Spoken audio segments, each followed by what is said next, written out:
ശ്രദ്ധാപൂർവം കേൾക്കുക, കേൾക്കുന്നത് സ്വന്തം ബുദ്ധി ഉപയോഗിച്ച് ചിന്തിക്കുക.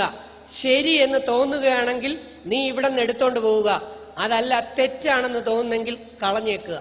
എനിക്കൊരു വിരോധവുമില്ല. മാറ്റമുണ്ടാക്കാൻ കഴിയുമോ എന്ന് നമുക്ക് നോക്കാം. ചില നല്ല അച്ഛന്മാർ, നല്ല വാപ്പമാർ ചില ഉമ്മമാരോട് പറയും, ഇങ്ങനെ ചെയ്യാം അങ്ങനെ ചെയ്യാം എന്ന് പറഞ്ഞ് നല്ല നല്ല ആശയങ്ങൾ കൊണ്ടുവരും. പക്ഷെ ഉമ്മമാരിൽ ചിലർ പറയും, നിങ്ങളവിടെ മുണ്ടാണ്ടിരിക്കുക, നിങ്ങൾക്കൊന്നും അറിയില്ല, ഞാൻ ചെയ്തോളാം എന്ന് പറയും. ചില നല്ല ഉമ്മമാർ വലിയ വലിയ ആശയങ്ങളുമായി ചില വാപ്പന്മാരുടെ അടുത്തെത്തും, ഹസ്ബൻഡിന്റെ അടുത്തെത്തും. ഭർത്താക്കന്മാരായിട്ടുള്ള സഹോദരന്മാരിൽ കുറെ പേര് പറയും, നീ ഇവിടെ മിണ്ടായിരിക്കുക, നിനക്കൊന്നും അറിയില്ല, ഞാൻ ചെയ്തോളാം, എനിക്കറിയാം എന്ന് പറയും. ഇത് രണ്ട് കേട്ട് വളരുന്ന 4ലും 5ാം ക്ലാസ്സിലും പഠിക്കുന്ന പിള്ളേരിപ്പ പറഞ്ഞു തുടങ്ങി, നിങ്ങൾ രണ്ടുപേരും ഇവിടെ മിണ്ടാണ്ടിരിക്കുക, ഞങ്ങൾക്കെല്ലാം അറിയാം, ഞങ്ങൾ ചെയ്തോളാമെന്ന്. കേരളത്തിൽ പലയിടത്തും കണ്ടുവരുന്ന ഒരു കാഴ്ചയാണ്, മാതാപിതാക്കളിൽ പലരും അവരുടെ സ്കൂളിൽ പഠിക്കുന്ന കുട്ടി മക്കളെ വരെ പേടിക്കുന്നു.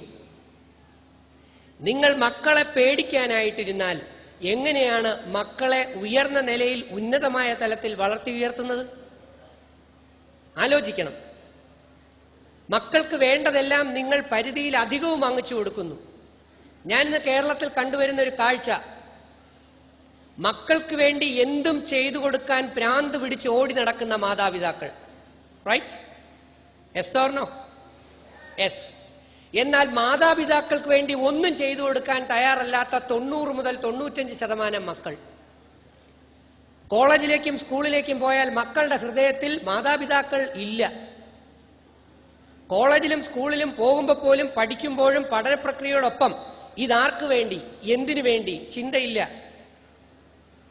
ഈ ഇരിക്കുന്ന സഹോദരങ്ങളായ നിങ്ങളിൽ പലരും കഴിഞ്ഞ എത്രയോ വർഷം കൊണ്ട് റംസാൻ നോമ്പെടുക്കുന്നുണ്ട്, ഡെയിലി നിസ്കരിക്കുന്നുണ്ട്, പ്രാർത്ഥിക്കുന്നുണ്ട്, ഒക്കെ ചെയ്യുന്നുണ്ട് സഹോദരങ്ങളെ.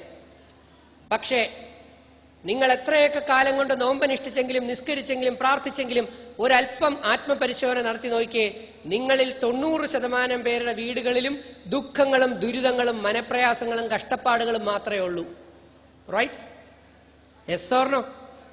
സത്യം അതാണ്. എന്തെന്നാൽ നമ്മളിൽ പലരും പടച്ചോനെ പറ്റിച്ചുകൊണ്ടിരിക്കുന്നവരാണ്.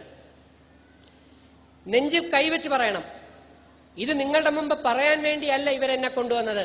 യഥാർത്ഥത്തിൽ ഇന്ന് ഇത്രയും വലിയൊരു പ്ലാറ്റ്ഫോം എനിക്ക് കിട്ടിയെങ്കിൽ അത് സ്രഷ്ടാവ് തീരുമാനിച്ചതാണെന്ന് വിശ്വസിക്കുന്ന ആളാണ് ഞാൻ. പക്ഷെ ഞാൻ വിശ്വസിക്കുന്നില്ല പടച്ച തമ്പുരാൻ തൊടുപുഴ ബസ് സ്റ്റാൻഡിൽ വന്ന് ബസ് ഇറങ്ങിയിട്ട് ഓട്ടോ പിടിച്ച് നിന്റെ വീട്ടിൽ വന്നിട്ട് അത് ചെയ്യ്, ഇത് ചെയ്യ്, മറ്റത് ചെയ്യുമെന്ന് പടച്ചോൻ പറയുമെന്ന്. പക്ഷെ നീ ഒരു നല്ല വ്യക്തിത്വമാണെങ്കിൽ, യഥാർത്ഥ സമർപ്പണ മനോഭാവമുള്ള വ്യക്തിയാണെങ്കിൽ, സ്നേഹസമ്പന്നനാണെങ്കിൽ, നിനക്ക് വേണ്ട സമയങ്ങളിൽ സഹായങ്ങൾ ചെയ്തു തരാൻ, ആവശ്യങ്ങൾ ചെയ്തു തരാൻ ദൈവം നല്ല നല്ല വ്യക്തികളെ നിങ്ങളുടെ അടുത്തേക്ക് അയക്കും. അതിലൂടെ നമ്മൾ ദൈവത്തിന്റെ പ്രസൻസ് കാണാൻ ആദ്യം പഠിക്കണം. ഒന്ന് ആലോചിച്ച് നോക്കിയേ. ഞാൻ 100% എന്ന് പറഞ്ഞില്ല, 90% അധികം കുടുംബങ്ങളിലും, ഈ ഇരിക്കുന്നവരിൽ 90%-ലധികം കുടുംബങ്ങളിലും ദുഃഖവും ദുരിതവും കഷ്ടപ്പാടും മനപ്രയാസവുമേ ഉള്ളൂ.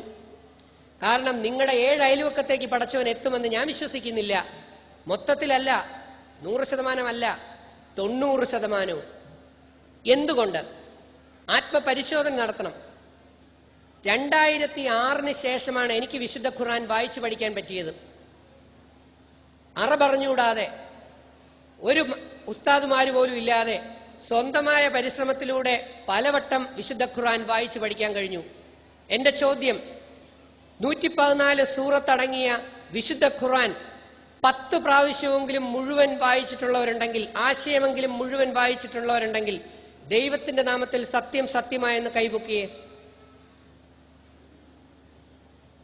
2 കൈകൾ.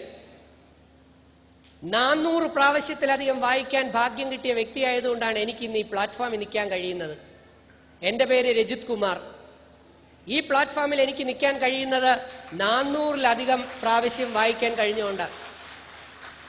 വിശുദ്ധ ഖുർആനിൽ പടച്ച തമ്പുരാൻ പറയുന്നു, ആ വചനങ്ങൾ പ്രവാചകനായ മുഹമ്മദ് നബി സല്ലല്ലാഹു അലൈഹി വസല്ലം നമ്മളെ പഠിപ്പിക്കുന്നു. എന്താ പഠിപ്പിക്കുന്നതെന്നറിയാമോ? നീ എത്രയൊക്കെ പരിശ്രമിച്ചാലും ശരി, ജനങ്ങളിൽ അധികം പേരും സത്യത്തിൽ വിശ്വസിക്കില്ല, അവർക്ക് കള്ളമാണ് ഇഷ്ടമെന്ന്. ആലോചിക്കണം. എന്തുകൊണ്ടാണ് നിങ്ങളുടെ വീടുകളിൽ ദുഃഖങ്ങളും ദുരിതങ്ങളും ഉണ്ടാകുന്നത്? എന്തുകൊണ്ടാണ് ദൈവികമായ അനുഗ്രഹം, പടച്ചോന്റെ സൃഷ്ടാവിന്റെ അനുഗ്രഹം നിങ്ങളിൽ എത്താത്തത്? നമ്മളൊരു ആത്മീയ യാത്ര സഞ്ചരിക്കാൻ പോവുകയാണ്. അല്പ സയൻസിലൂടെ, ശാസ്ത്രത്തിലൂടെ, അല്പം വേദത്തിലൂടെ. കാരണം വിശുദ്ധ ഖുർആൻ പറയുന്നു, ആത്മാവിന് ശുദ്ധിയില്ലാത്തവന്റെ മുമ്പിൽ വിശുദ്ധ ഖുർആന്റെ സൂക്തങ്ങൾ പറയാൻ പോകരുത് എന്ന് പ്രവാചകൻ പഠിപ്പിക്കുന്നു. ആത്മാവിന് ശുദ്ധിയില്ലാത്തവന്റെ മുമ്പിൽ വിശുദ്ധ ഖുർആന്റെ ആയത്തുകൾ, സൂക്തങ്ങൾ പറയാൻ പോകരുത് എന്ന്. കാരണം പറഞ്ഞാൽ അവന് മനസ്സിലാകില്ല. അവൻ കരീന കപൂറിന്റെയും കത്രീന കൈഫിന്റെയും നയൻതാരയുടെയും പുറകെ നടക്കാൻ വേണ്ടി വിധിക്കപ്പെട്ട കണക്കാണ് പോകുന്നത്. ആത്മാവിൽ ശുദ്ധിയുള്ളവന്റെ മുമ്പിൽ മാത്രമേ പറയാവൂ.